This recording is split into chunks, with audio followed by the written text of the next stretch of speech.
Thank you, Christian. Yes, so we are on a very exciting journey. And I actually joined Kambi as of the 1st of January this year, after having 25 plus years of career within Ericsson, mostly within sales, managing sales accounts of 1 billion euro around and organizational units of up to 1,000 employees. And I've also had the privilege of being staged or based in very different locations around the world. But yeah, now I've decided to join this fantastic company with all the opportunities that we have in front of us. And it's actually not completely new to me, Kambi. I've been director of the board for the last 2 years, but now I've taken the opportunity to actually formally join the company and take on an operational role. And one of the, and in a very exciting time also, since we are projecting on this growth journey. And one of the most valuable things I learned during my years in Ericsson was the importance of actually having a structure in place for the company, together with different processes and tools. Because if you're going to encounter growing your company and scaling the business, no matter how boring all these things sounds, but it's actually of essence, at least if we want to run a company in a profitable way. So what I'm here to contribute with, apart from my long experience within sales, is also to make use of my experience of how to structure a company in order to prepare ourselves for having higher volume of business and to grow the company. And I should have switched that before. So, and why am I saying this? But actually research also shows that 85% of the challenges and the barriers that companies find when wanting to scale their business are related to internal factors, such as, do I have the talent that I need in order to grow? Do I have the systems in place in order to grow? And so forth. So do I have the processes to manage higher volume of business in an efficient way? So let's have a look at the journey that Kambi has done so far. In my eyes, very, very impressive. And if we look at the different dimensions here, we see that in most dimensions, for the last 9 years, we've been growing with a factor of at least 10 when it comes to number of employees, number of live events, number of end users, and so forth. But this, my friends, we believe is only the beginning. We have a huge hope and we see a huge potential in the sports betting market, which we are set to grab and leverage on. So it's really, really important that we also prepare this company in order to be able to grab that. So what do we need to do? What do we need to do in order to secure that we do not end up in these structural growing pains that I was showing that a lot of companies do, that 85% is related to internal factors? Well, I first of all would like to take it out from the stakeholder dimension. So these are what we see as our main stakeholders when we're running this company. End users, customers, shareholders, and also, of course, the employees. And I know I have a crowd of potential shareholders or maybe current shareholders, but let me start from the end users and the customers' perspective. Natural for me, since I'm coming from sales, but in my book, if we do not have people or end users who wants to consume our offering, then we don't have the fundamentals for having a business at all. So, from the end user's perspective, we believe that we are in the entertainment business. We help our customers to provide a service to our end users, or not a service, but an experience to our end users. And if the end users do not find that experience compelling, they will easily move to another sportsbook and put their bets there. And that, of course, we want to avoid. So in order to do that, it's extremely important for us that we have a structured way of trying to pick up the trends in the market, to understand what the end users are looking for, what they value, and translate that into our development department, and in an efficient manner develop more functionality and features. From a customer's perspective, of course, that is also highly relevant for our direct customers. But for our customers, it's extremely important that we can deliver a reliable and smooth service that they can rely on is up and running all the time. A very smooth operational machinery, in essence. But as we grow as a company, adding on more customers, it's also important that we fast can integrate our new customers onto our platform. We have good processes for that now, but as we know, what worked before or works now not necessarily works when we're going forward.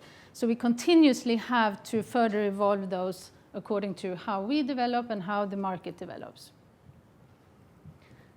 Moving on to our shareholders. On top of what I've talked before, which is naturally also important for our shareholders, is to have a return on their investments.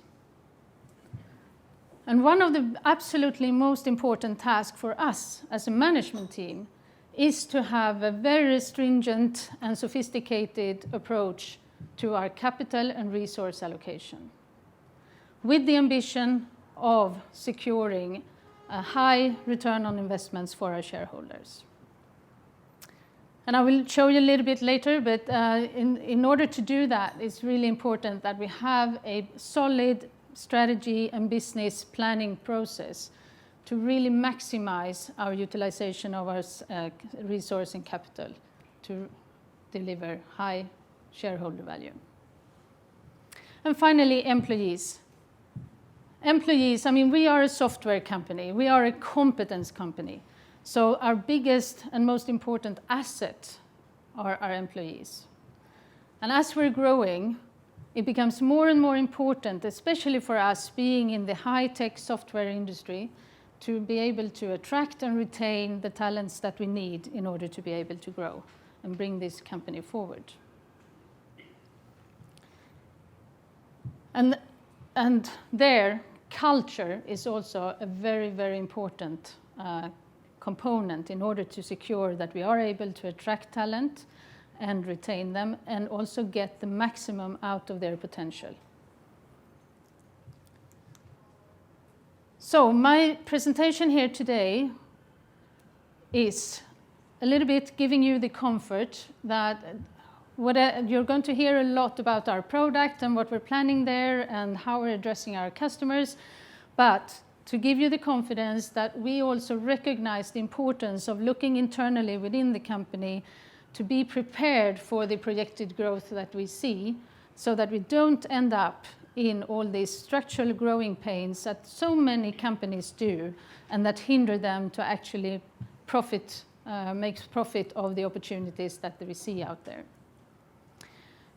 So we need to put a little bit of focus or secure that we are up on the level necessary when it comes to structure, processes, and tools, our talent, as well as our culture. And I'm now going to show you a little bit what we have done so far in order to prepare ourselves for what the future has to bring for us, and also what we're currently working on. When it comes to structure, processes, and tools, and once again, it's not the most exciting subject maybe, but it's damn necessary. So back to the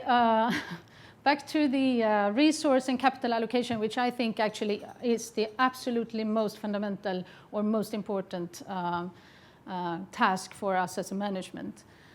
We do have, and we have further evolved it during the last year, a very established strategy process where we set our long-term strategy on a 3-year horizon We break that down to company performance target on a yearly basis, which in turn gets broken down into quarterly key objectives.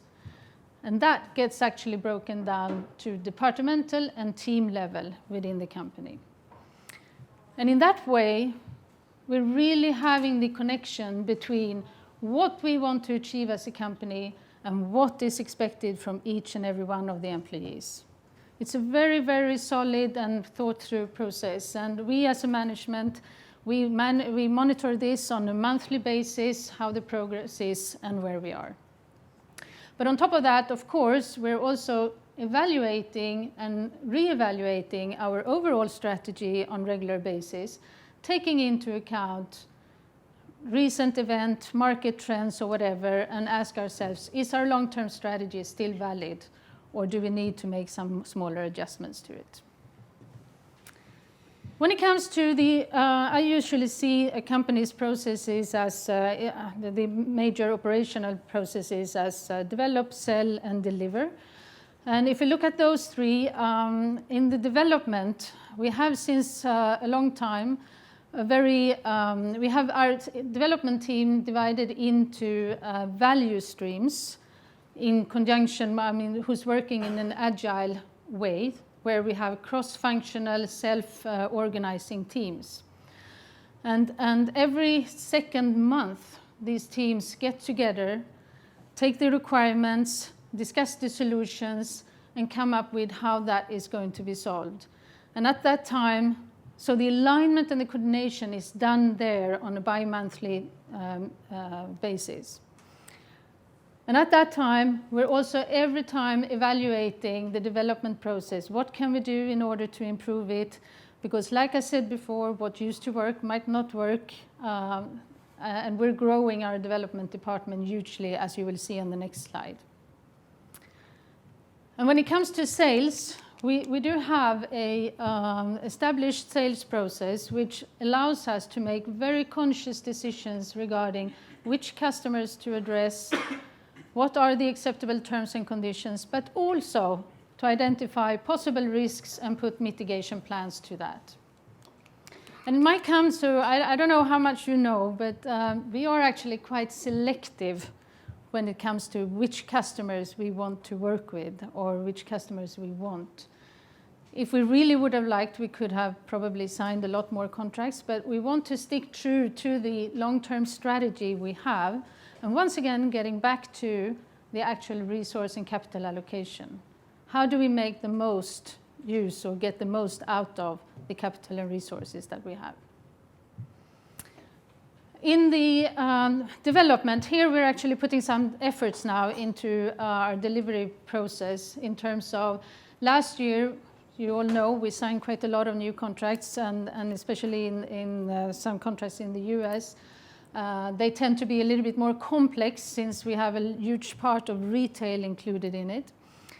So we're now taking, in order to make this a repetitive, self-learning sort of process where we can make use of best practices and so forth, we're establishing a fully dedicated delivery team with highly skilled project managers in order to do this in an even more efficient way. And finally, you know that a company, they both produce and rely on a lot of information. And it could be employee records, it could be financial records, it could be regulatory data or whatever. And in order to really do that in an efficient way, it's necessary also to make sure that we have an efficient way of handling that data to minimize the inefficiencies in the company. And usually those investments, they pay off immediately because we lose up so much of the inefficiencies. So what we've done lately is we have a lot of good systems in place, but we have upgraded them both in terms of HR system, in terms of the learning. We have invested in the learning platform. You will hear a little bit more about that, and also in the reporting and budgeting systems. And from a development, since you will see on next slide that we have increased our development capabilities quite a lot, we're also investing in more capacity in IT testing in order to match that so that we can increase our productivity overall. Right. From a talent point of view, yes, I was mentioning that. I mean, we are in the software industry. We want to be in the forefront of technology. Those talents are a scarce resource, and they are also very highly sought for. But I have to say that I think we've done a really, really good work in attracting the talents and being able to hire. As you can see, we increased our development teams from, it doesn't say there, but from 17 to 34 teams last year in the last 12 months. And the reason why, I believe, a big reason to why we managed to do that, despite that we're actually having a large part of our development in Stockholm, which is a really, really difficult area to recruit talent in, is because of the culture and the reputation Kambi has. We have a really, really good reputation in the market, in the resource market, and the culture that we represent is highly appreciated among our employees, which you can see here. We did an employee survey by the end of the year, and 87% of our employees say that they would highly recommend Kambi as a great place to work. That naturally helps us to attract new talents. We're actually using this when we're recruiting in terms of lowering our recruitment costs and using a lot of internal referrals to find new competence out in the market. And we also see that in our attrition numbers, that it's around 10, 11, which is rather a healthy number than anything worrying. It's actually a quite low attrition level. But it's one thing that try to attract new employees and get them into the company, but bringing so many new employees into the company can also jeopardize our productivity, because a lot of the existing employees finds themselves in training the new employees all the time. So in order to encounter for that, we have invested in-house investment in a very sophisticated onboarding system together with this new learning and development platform, which very quickly provides the newcomers with purposely built training programs in order to quickly get up to speed. But it also provides further capability training for our existing employees also. We have over 200 or 300 courses on this platform, which we can purposely target to different employees. And that naturally goes for leadership also. I mean, when we're growing in this pace, people who didn't have any direct reports being lifted up to have 3, 4, 5 people reporting to them, and all of a sudden they also are managing teams of the size of 15 people. And we need to coach them, because being a leader in a company is a profession in itself, and you need support. So we have encountered for that when putting in place this new learning and development platform. And finally, I just want to share with you, we're really, really proud. We have very good diversity in Kambi as a company. Not only do we have people from 35 different nationalities, but we have 30 different languages spoken within the company. So I think we can truly say that we are a really global company. And that is also one of the things that I think contribute to the very, very good and appreciated culture we have, which leads me into the culture. So what is culture really? Well, culture is the sort of external and internal identity of the company. It is lived on an everyday basis by all employees.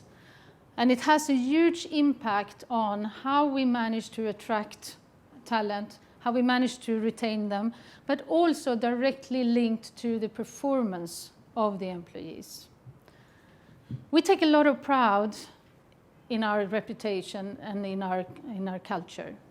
We hear it from other people when they are joining, that they really appreciate our culture, or even before joining, because they've heard the rumor on this city or on the town that Kambi has a great culture and work with.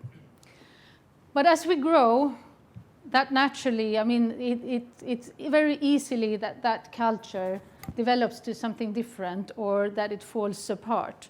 So that is something that we definitely are going to put some effort on to make sure that despite the high growth that we're in and despite that we're establishing offices in other different parts of the world and growing with X% per year, we need to put focus that we maintain and further evolve the culture in the way that we want it to be as Kambi culture. Right, and now I have a perfect bridge over to Max, our Chief Commercial Officer, who's going to tell you about how we are intending to conquer the sports betting market. And but yet, before that, let me show yet once more of the feedback that we got from the engagements survey with our employees. 88% of our employees believe that Kambi is in a position to really succeed for the next coming 3 years. So there we can talk about a winning culture in this company. Thank you.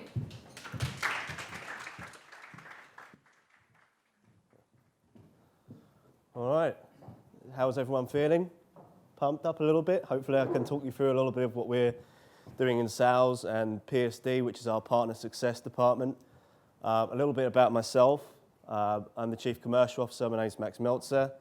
I've been in this entertainment industry for the last 5 years. Before that, I spent 6 years as a football and cricket agent, which is a perfect lineup for this industry, right? So here I am now. Look, I'm very lucky and blessed to be in this position here at this organisation. I think within all the sales organisation throughout the partner success department, we're very lucky to be part of a company like Kambi, and we know it's recognised for its brand globally. And I just want to talk you through a little bit about what we're doing, basically. So thanks for your time. So basically, there's 3 key elements to what I want to just discuss with you all today. One is about how we're set up to grow our customers. Another is a little about what kind of customers we attract, and where we go about finding that new business and how we secure them. Before I talk through the slides that represent the final 2 aspects there, I just want to talk to you through a little bit about how we grow customers, because I think that's just as important as to why we align to targeting a certain sector of business. We have implemented here what we call the partner success methodology. It's very much based on other methodologies of customer success that you may have heard of, that other companies use, Adobe, etc., around the world are utilizing it. It's just an evolution of account management, basically. But what it is a focus on what are the core objectives that actually we want to achieve as a business, what do others want to achieve from their perspective, and try and align our core objectives and also look to focus on basically how we can make sure they get the revenues in that they are looking for. That means on a day-to-day basis that our partner managers are aligning with the likes of business intelligence, competitive intelligence, our product development roadmap, and trying to ensure that, okay, is there a particular network data that we recognize in certain markets the Kambi product works very well, or there's certain elements of our product that we should be, that particular partner of ours should actually be utilizing a lot more of. So we're not just a technology supplier here. We are an actual, indeed, partner to our operators. And that's a fundamental element of what makes Kambi stand out from a service perspective in comparison to others in the marketplace. And that's probably why you'll see many of our partners actually grow a lot faster than others may otherwise think. So that's just to give you a bit of background, but I'll talk you through here, and I'll talk you through some of the sales methodology that we use later as well. So look, here's something that's really interesting.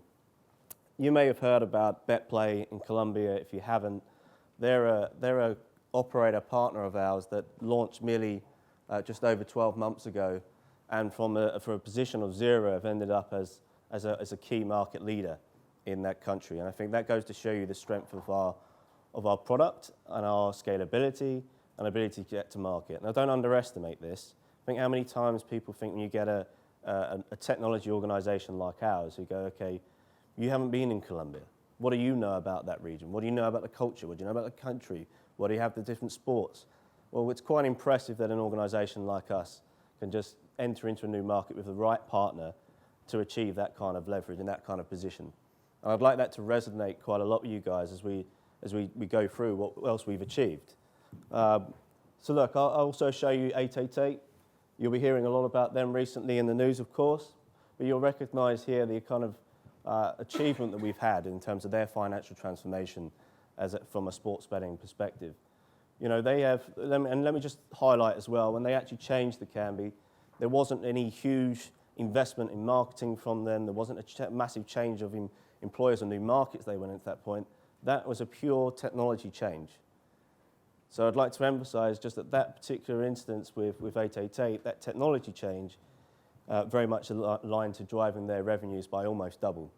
So that's the kind of power, again, of our product. And anyone that's paying attention to the US, which I hope you all are, from a sports betting perspective, will see that we have got 80% market share in Pennsylvania right now, with the likes of Parks and Rush Street, who owns River Casinos, and also with Sugar House. But look, you could also say that we're only a handful of us are in that market at the moment. But I would like to emphasize that there were others that launched before us in that market and have just as suitably good locations in Pennsylvania, but yet we've been able to obtain them because of the quality of our product alongside absolutely fantastic partners in that market. So you can see that gives us a bit of a background to why we're in such a strong position from a selling perspective. And you've got a track record like we have to go in and challenge. But what do we want from a partner? I think it's, you know, Cecilia quite correctly said often we will actually turn down people. In fact, it's a very inverse sales team sometimes when they actually are getting very annoyed with me about us turning down people. But they understand why they're doing it. They understand that we're a product-led organization. They know that if we choose the right partners, they will become market leaders. We will generate larger revenues partnering with the right people than not. And that means to be a successful sales team, you have to be even more well-trained and well-versed at being able to challenge CEOs, board members of large organizations as to why they should choose Kambi as a partner. So look, what do they need, or what do we want from a Kambi partner, and who are the sort of people that should be selecting us to work with? Number one is we are very focused on market leaders. We very much believe that, we believe that if you are ambitious enough, you have the expertise yourself, that you actually will be able to utilize Kambi's technology better than someone else perhaps being a smaller player in a larger market. Someone in a smaller player in a larger market may be just trying to utilize us as a vertical to cross-sell into different verticals rather than focusing on how do they drive revenue for the whole organization and on a sports betting level. And this is what leads to clear experience and ability to succeed. You know, we are selective on who we choose. You know, a lot of our competitors will do deals that we perhaps wouldn't otherwise do. And that just creates a technology debt and backlog that we don't want to have at Kambi. You'll hear a lot later about our product development focus. You'll hear about how we try and remain scalable throughout all of what we say. And that's where you've got to be really sharp in who you work with. We only work in regulated markets. We only want to work in a situation where we don't want to be a situation where we're working with people who are in black markets. And actually that approach, just to make this very clear, that fundamental approach is the reason why we were able to break into the US so quickly. Regulators trusted us. They still trust us throughout we go in the US. And there's a huge power and respect for what Kambi are and who we stand for. And that's the sort of focus that Christian and the other co-founders of Kambi had from right at the beginning. And that long-term perspective is the reason we will continue to be a thriving business going forward. And that's something that resonates within our sales team. But it has to be scalable. We don't want extensive product requirements. You've got to remember this is a solution that's already been built to allow them to be empowered to do what they want. Just because we're saying something's scalable and we don't want to build lots of stuff on top doesn't mean that they can't. We have some of the best API functionality there is in this industry. So a lot of people that come to work with us recognize, hey, we can still build out a team. We can still build out a front-end team that can totally build something themselves. We can build out whole BI functions that will be able to derive what's best for our customers and push that through to them. So they're for us, we just want to have people that are capable of utilizing that and getting the best, because then we can help them grow, like I said earlier. So just to give you a bit on the sales-led approach, you can imagine we have one solution. We're not a modularized solution. We aren't trying to find just a quick route into a business so we can try and upsell it later. When we go in for an opportunity, we need to be able to prove to someone that they could outsource their entire sportsbook from the trading and risk management and customer service perspective to us, and then let it and build on top of that.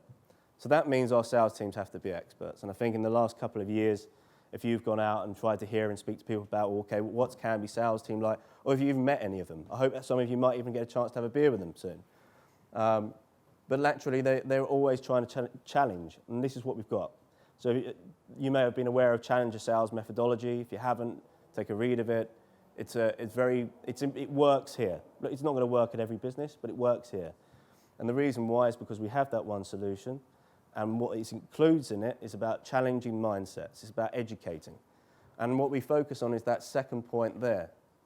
Don't turn up for a meeting with a CEO or a chairman or a board member or anyone if you haven't got something insightful for them to take away from it. They may not buy from Kambi then, they might not buy in the next 3 years, but if they come to see Kambi, they're coming to get some information and insight because they know Kambi really understands what they're doing. And that's the difference. That opens doors. That's what makes us stand out. We're not there to just try and sell straight from the beginning. They will understand through our insights. Do you know what? Kambi knows something that we don't. So even if they've got full trading solutions themselves internally, they go, hey, I really understand that Kambi could help us here. Maybe we should consider things. Maybe we should take more meetings. Maybe we should meet the CEO of Kambi. Let's have more conversations. And that's what we try and do. Challenge, educate, and build some constructive tension. A lot of companies, it's okay to just tell people how things could be done. And I want feedback from them as well. We want to hear about what their threats and opportunities that they're seeing in the market. So we also have technical experts. I think a fundamental part of what we've seen in the last couple of years is now we've got solution architects that sit in the sales team. Obviously, they provide credibility rather than the sales guys who just go in and maybe try and develop their relationships and try and break through the sales process. These guys are capturing our requirements. That keeps us more scalable. It makes sure that actually we are in a position where, hey, we can communicate our technological expertise. If you don't, we might be in a position where we end up having to feel like we have to build something where we don't, but actually our technology is already flexible enough for them to succeed. Obviously, we've been dealing with a lot of RFPs in the past, particularly in the round of in the US, and we've obviously built up a team to be able to keep up to speed with that as well. So here's just again, earlier I was talking about the sort of our track record, why it's so impressive about how we can go up, and we can talk about BetPlay, and we can talk about 888, and we can talk about Rush Street. There's lots of these. We could have gone on. I don't want to bore you now, but if you do want to talk to me and get really bored, I'll be in the pub later, and we can talk about this stuff over a beer, right? But there is so much experience of this that we can define and we can show people.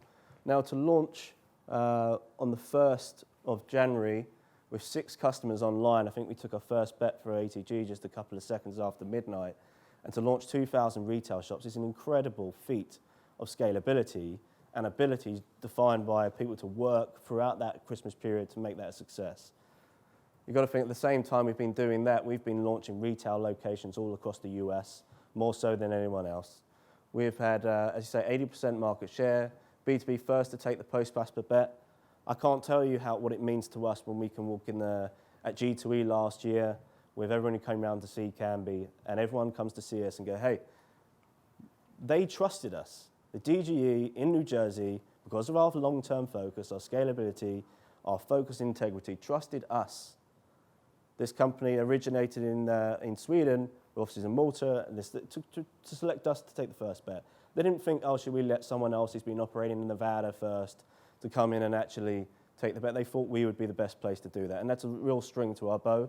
And you can trust that this would be the sort of approach that other regulators across the US will take as well. And that's something which resonates a lot with our current operators, our current prospects, and it will resonate, as was alluded to in Christian and Cecilia's earlier presentations, that US will strongly push other markets around the world to open up. And if they look at things and go, hey, Kambi were first there, they may also be thinking about, hey, why isn't Kambi a really important player for our market when it comes? And this comes onto markets like Latin America. they're absolutely following and understanding what's happening in the US. And this is just a certain region at the moment. These are huge opportunities for us right now, and they should be for anyone else. But there's going to be other markets to open up soon. So this hopefully will be a very interesting market for us and for others. I just wanted to leave on this one slide and talk it through a little bit, just give you a lot of text to really get you going. But in essence, these are two very well-known individuals in the US industry. DraftKings, naturally, an incredible brand in the US and a superb partner for us. They both see us as incredibly important partners. We've enabled them to get to market quickly. We've enabled them, as Jason says, to be able to build their own front ends, capabilities themselves. And what you've got here is the combination of scalability, the probity, the flexible solution, and all of these elements are very much at the forefront of how we sell and how we develop a good relationship and how we keep scalable.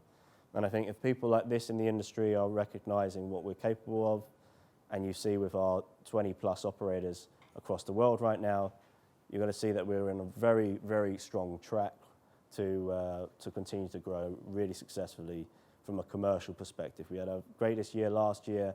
Who knows what the future holds for us going forward, but you can see we're in a fantastic spot. So that's me, and I appreciate your time. I will now pass you on to exactly all the information you need around probity and integrity. But thank you all for your time anyway. Thanks very much.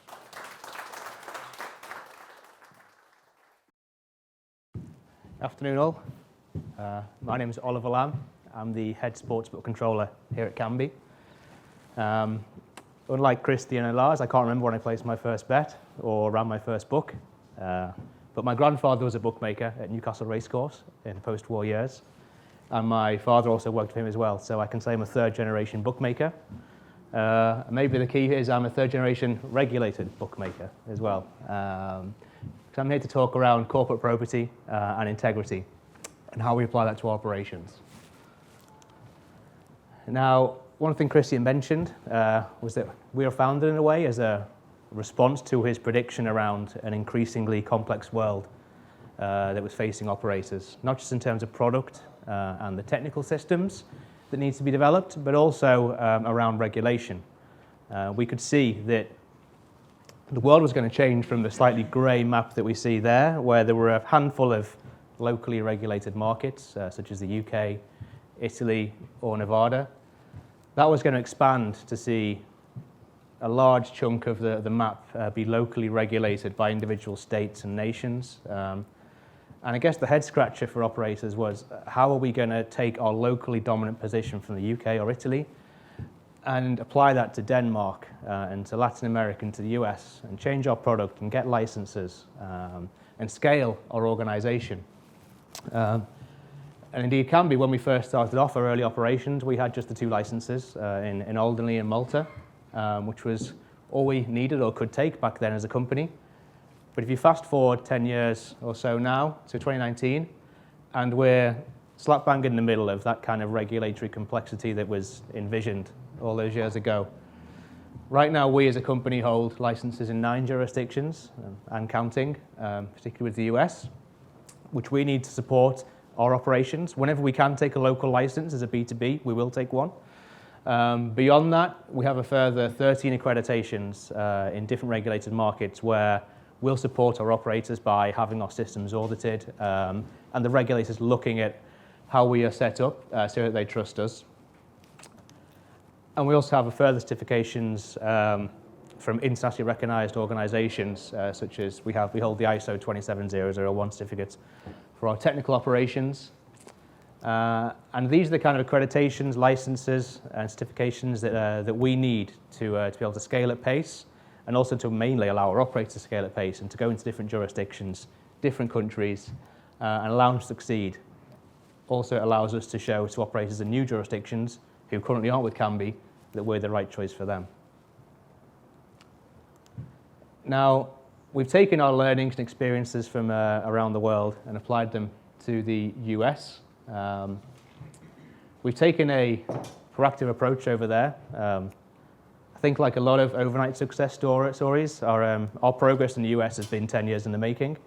And we've been there looking at our product early on, even before we launched over there, making sure we were ready in terms of that, making sure that our organization was 24/7 and global so that we could supply the US market correctly.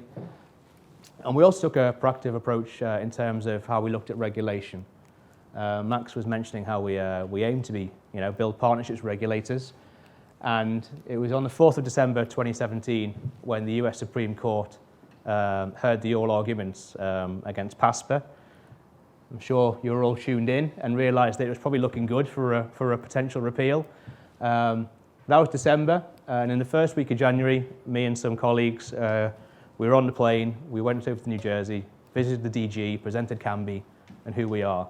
So even full 6 months before before the online light environment launched, and 8 months before we launched our product with DraftKings, we were in there talking to the regulator, building relationships, not just to get a license, but as I say, to build a long-term lasting partnership. So they could learn from us and also we could learn from them. We're open, we're honest, we know it's a new territory for us, and we were looking to learn as much as we possibly could. One thing on our side was that we have got the transparent corporate structure, the secure systems, and the market-leading product that we needed to not just obtain the licenses, which is stage one, but also to make a success in the market when launching our operators.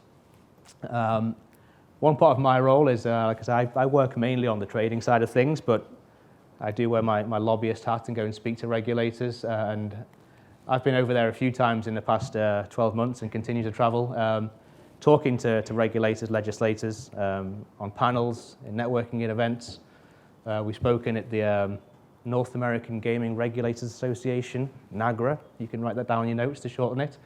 And also the National Council of Legislators from Gaming States, NCLGs, again, much easier to write down, to build the right partners. So even before we get a license, even in fact before a state legislates or regulates sports betting, we can be there presenting, sharing our experiences from around the world about what effective regulation is, what a good product is, telling the legislators, the regulators, our viewpoint of ultimately what they want to do is they want to succeed, they want to generate tax dollars in their state, and we can tell them what we think is the best way for them to do that. Obviously, we believe that means allowing Kambi into the state, but we can share all of the experiences we've taken from around the world. And I can show you now a map of which I'm sure you've all seen variations of this many times over the past few months.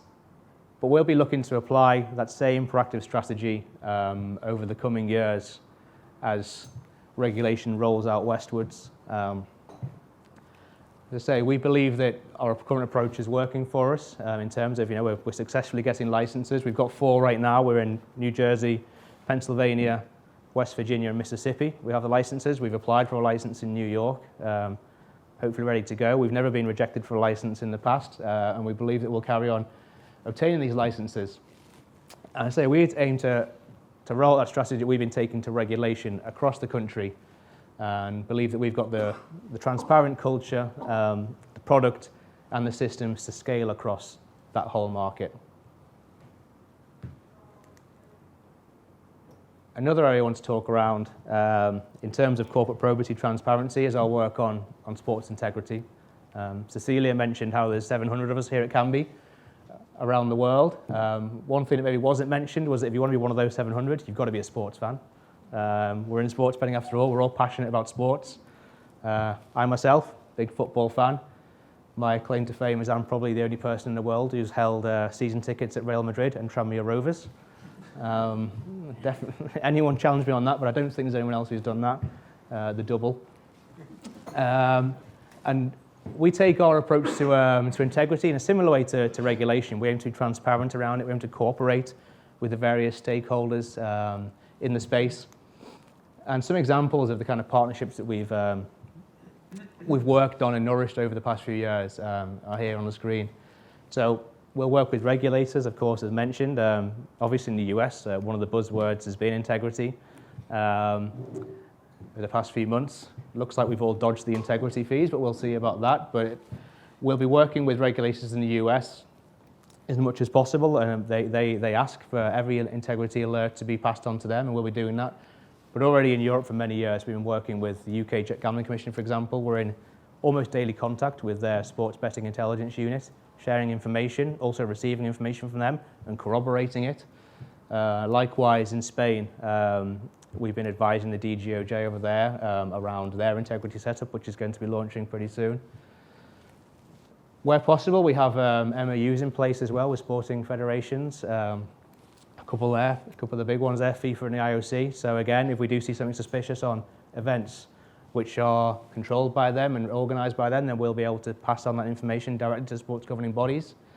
We also take a proactive approach again there, so not just the big organisations like FIFA, we'll also look at assisting the more nascent sports such as esports. We work with the Esports Integrity Coalition, looking to keep those kind of new and upcoming sports clean of integrity issues as well.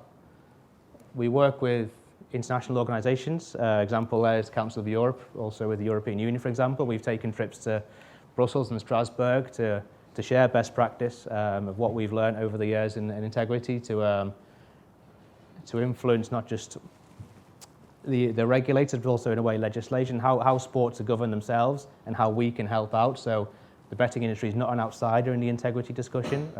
We've got a lot to share and a lot to share. And finally, we're not just interested in the integrity of the sports themselves, we're also looking at taking an active interest in the integrity of data. A large part of our sports betting platform, particularly in play, runs on data provided by official suppliers such as IMG, Perform, and we'll be in constant contact with them so that we can aim together to boost the quality of data which is entering our system. And integrity is as well as kind of a more strategic mission of ours, as seen previously. It's part of our day-to-day operations.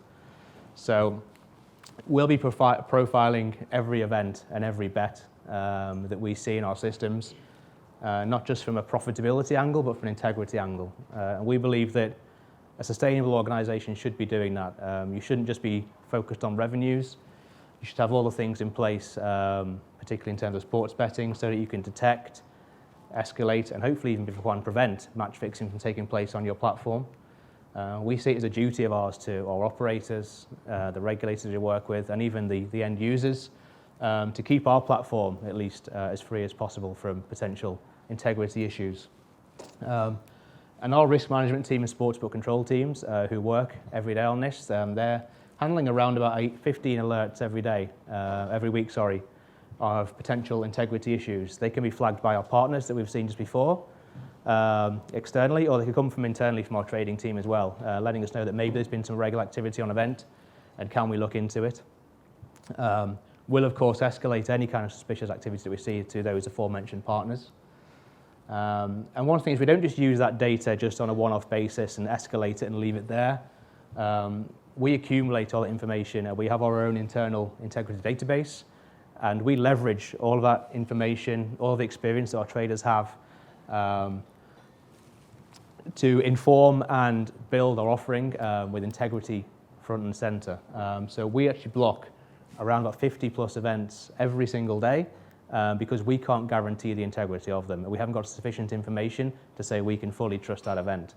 Not to say that they're going to be fixed or anything in our eyes, but we'd rather focus our traders, our operations, and indeed end users on events where we can fully say that we can trust them. And looking forwards, we will continue to invest in integrity. We'll continue taking our proactive approach that we have to it. One thing I can say is we apply transparency at all possible levels to our integrity setup. One thing is we supported our operator Kindred in 2017. They organised to have an integrity audit of their systems done by a company called Ethisport. So naturally we supported them.